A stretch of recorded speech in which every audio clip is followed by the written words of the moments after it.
आज हमने जो प्रेस कॉन्फ्रेंस बुलाई है,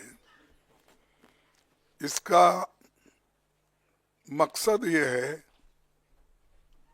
कि परसों से जो डिबेट संविधान के 75वें साल के जो एक उसका जर्नी बोलो, इतिहास बोलो, उसके बारे में एक डिबेट हो रही थी। और डिबेट के समय सारे पक्ष के लोग अपने अपने मुद्दे रखे। संविधान के बारे में कोई अच्छा बोला, किसी ने उसको तोड़ मोड़ के,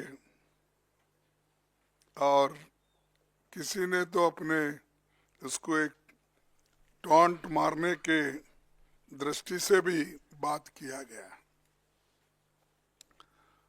तो हम ये चाहते थे कि संविधान का जो ये संविधान के बारे में एक उसका उत्सव मना के सब देश के नौजवानों को समझाने का, जो आज़ादी के बाद पैदा हुए, जो हमारे यंग जनरेशन बाबा साहब के बारे में, नेहरू जी के बारे में, गांधी जी के बारे में, वल्लभ भाई पटेल के बारे में, अब्दुल कलाम आज़ाद के बारे में जो नहीं जानते थे, और उस वक्त कॉन्स्टिट्यूंट असेंबली में क्या घटनाएं घटी और कैसे सभी मेंबर्स ने अपनी सलाह उसमें रखी, इसका एक चिंतन और मंथन हो जाए और सारे देश के जनता को, युवाओं को ये मालूम करने के लिए सब लोग बढ़ चढ़ के हिस्सा लिया। लेकिन कल हमारे अमित शाह जी एक बात उन्होंने कही जो बहुत ही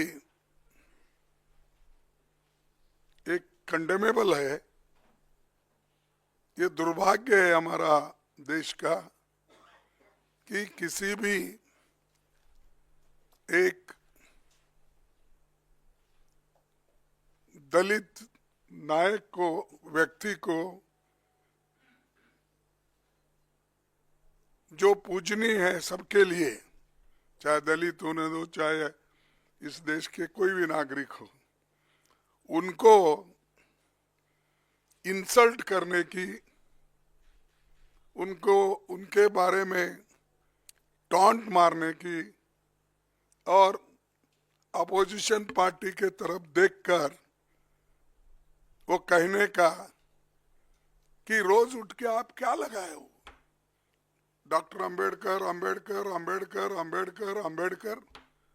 अगर इतना ही नाम भगवान का अगर आप लेते तो आप 7 जन्मों का स्वर्ग उनको आपको प्राप्त होता था। मुझे ये मजबूरन कहना पड़ता है कि ये लोग संविधान को नहीं मानते। स्वर्ग और नर्क की जब बात करते हैं तो ये मनुस्मृति की बात करते हैं। इसमें ही लिखा है कि क्या क्या स्वर्ग है, क्या क्या कौन से जाति कहाँ जाएंगे, क्या पढ़े तो क्या हो जाएंगे। ये मानसिकता मोदी सरकार के कैबिनेट मिनिस्टर्स को और मोदी साहब को भी है, और उसी ढंग से उनके जो गुरु है, जो गोलवलकर गुरु जी या दूसरे जो भी है उनके फाउंडर्स, ये सब लोग वो लोग भी यही बात बोलते थे, वो उनकी कोई गलती नहीं, जैसे स्कूल में पढ़ते हैं उस स्कूल का नियम उनको पालना पड़ता है, उसीलिए उन्होंने ये पाला।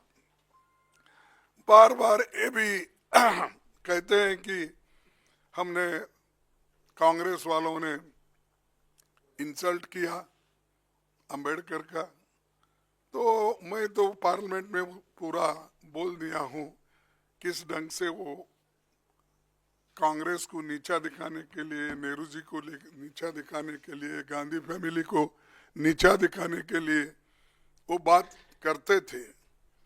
वही बात उसी ढंग पे फिर कल भी उन्होंने किया। लेकिन मुझे ताज्जुब हुआ, जो व्यक्ति ऐसी बातें बोल रहा है और सारे देश में टीवी पे ये बातें लाइव चल रही है, उनको प्रधानमंत्री बुला के टोकने के बजाय, अरे भाई ये ठीक नहीं है, बाबा साहब के बारे में तो हम खूब तारीफ करें, बहुत सी बातें बोले, लेकिन आपने क्यों ऐसा बोला? जिस आइडियोलॉजी को डॉक्टर अंबेडकर नहीं मानते, स्वर्ग या नर्क की बात उन्होंने कभी कही नहीं, वो बातों को लेकर उनके होम मिनिस्टर बात करते हैं। तो मोदी साहब उनको डिफेंड करने के लिए अब 6 ट्वीट उन्होंने किया, 6-7 मुझे मालूम, 6 ट्वीट्स उन्होंने किया। क्या जरूरत थी? अगर आप बाबा साहब के बारे में अगर कोई गलत बोलता है, उसको अपने कैबिनेट से निकाल देना चाहिए था, ये नहीं चलेगा। लेकिन दोनों बड़े गहरे दोस्त हैं, एक दूसरे के पाप को सपोर्ट करते हैं, और इन्हों अगर कोई पाप किए तो वो सपोर्ट करते हैं, उन्हों अगर कोई पाप किए या गलत बोले तो मोदी साहब सपोर्ट करते हैं। तो इसीलिए मैं ये जानना चाहता हूं मोदी जी के ओर से, जो व्यक्ति और जिस संविधान की आप यहाँ पर जो चर्चा कर रहे हैं, इस ग्रंथ को पवित्र मानकर आप सबको कह रहे हैं, हालांकि ये संविधान उन्होंने कभी इसको सम्मान नहीं दिया, इसका तो बीच में मत बोलो, इसमें तो उन्होंने तैयार होते ही रामलीला मैदान में जलाया, और उसका हम जो देश के लिए झंडा बनाए थे, तिरंगा झंडा, उसको भी उन्होंने नकारा, और वो ये चाहते थे ये संविधान अपना नहीं है, ये संविधान सिर्फ जो मनु के लॉ है वो संविधान लाइन उस लाइन पे नहीं है, इसीलिए हम इसको मानते नहीं। इसीलिए नेहरू जी का फोटो जलाए, गांधी जी का जलाए, अंबेडकर जी का जलाए, सबकी फोटो जलाए, और तिरंगा झंडा को भी उन्होंने तिरस्कार किया। वही माइंड में है उनका, उसी लिए तो डॉक्टर बाबा साहब अंबेडकर के लिए उन्होंने ये बात की। अगर एक आदमी उनके लिए अगर उसके दिल में श्रद्धा होती, अगर उनके लिए स्वाभिमान अभिमान होता, तो ये बात कभी वो व्यक्ति बोलता नहीं था। तो इसीलिए हम चाहते हैं कि हमारे अमित शाह राजीनामा देना चाहिए, और मोदी जी को अगर थोड़ा सा भी बाबा साहब अंबेडकर के बारे में श्रद्धा है, तो रात के 12 बजे के अंदर वो निकाल देना चाहिए, उनको ड्रॉप कर देना चाहिए। हाँ, बर्खास्त कर देना चाहिए। तो हमारी डिमांड ये है कि जो व्यक्ति संविधान का शपथ लेके अंदर आता है, मिनिस्टर बनता है, मेंबर बनता है, अगर उस संविधान का अपमान करता है तो उसमें उसको कैबिनेट में रहने का कोई अधिकार नहीं है। उनको फौरन ड्रॉप करना चाहिए, बर्खास्त करना चाहिए, तभी इस देश के लोग शांत रहेंगे। नहीं तो हर जगह बाबा साहब के बारे में नारे लगाएंगे, उनके लिए जान देने के लिए भी लोग तैयार हैं। ऐसा नहीं कि कोई मिलेगा नहीं, लेकिन आज के हमारे जितने भी सुशिक्षित भी है, अनपढ़ लोग भी हैं, बहुत लोग भी हैं जो बाबा साहब अम्बेडकर के अभिमानी है। वो जात पात का सवाल नहीं है, बाबा साहब अम्बेडकर सबके हैं, वो बैकवर्ड के भी हैं और जो अति पिछड़े हुए लोग हैं, इकोनॉमिकली जो वीकर है, ये सभी लोग उनके हैं। कभी उन्होंने जात पात पर बात नहीं की, इसलिए क्योंकि वो चाहते थे जो शोषित वर्ग है, जो दलित है, जो बहुत ही कुचला गया है, उसके बारे में बात करते थे। इसका मतलब ये नहीं कि वो दूसरों के बारे में कोई सिंपैथी नहीं रखते थे, ये नहीं है, या उनके लिए कुछ नहीं लिखा। अरे डॉक्टर बाबा साहब अम्बेडकर संविधान में तो 2 कलम, आर्टिकल 3 रिजर्वेशन के है ना,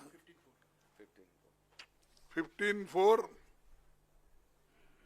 और 16(4) का तो सबको लागू है, लेकिन रिजर्वेशन का बोल रहा हूं मैं, जो है इसमें मैं आपको बताऊंगा। वो सिर्फ उतने कॉलम छोड़ के, आर्टिकल छोड़ के, बाकी सभी आर्टिकल्स सबके लिए है। फंडामेंटल राइट्स क्या शेड्यूल कास्ट को ही है, freedom of expression schedule caste को ही है, और फ्रीडम ऑफ मूवमेंट उन्हीं को है। अरे वो तो इक्वालिटी चाहते थे, और महिलाओं की सबके लिए जिस मनुस्मृति में महिलाओं के लिए कोई जगह ही नहीं है, उसकी तारीफ करते मोदी जी फिर रहे और शाह फिर रहे। तो इसलिए मेरा एक प्राइम मिनिस्टर को कहना है, अगर आप बाबा साहब के उनके बारे में कोई थोड़ी सी जगह अगर आपके पास है तो फौरन मोदी जी को, अमित शाह जी को हटा देना चाहिए, बर्खास्त कर देना चाहिए। और अगर नहीं करते, ये तो सब बाबा साहब अम्बेडकर के लिए जो बोल रहे हैं, ये सब नाटक है, ड्रामा है, ये मैं कहूँगा। तो इतना कहते हुए मैं यही कहूँगा कि आज हमें प्रेस इतने जल्दी में जो बुलाए और आप लोग जो आए, इसलिए मैं आप तमाम का धन्यवाद करता हूँ।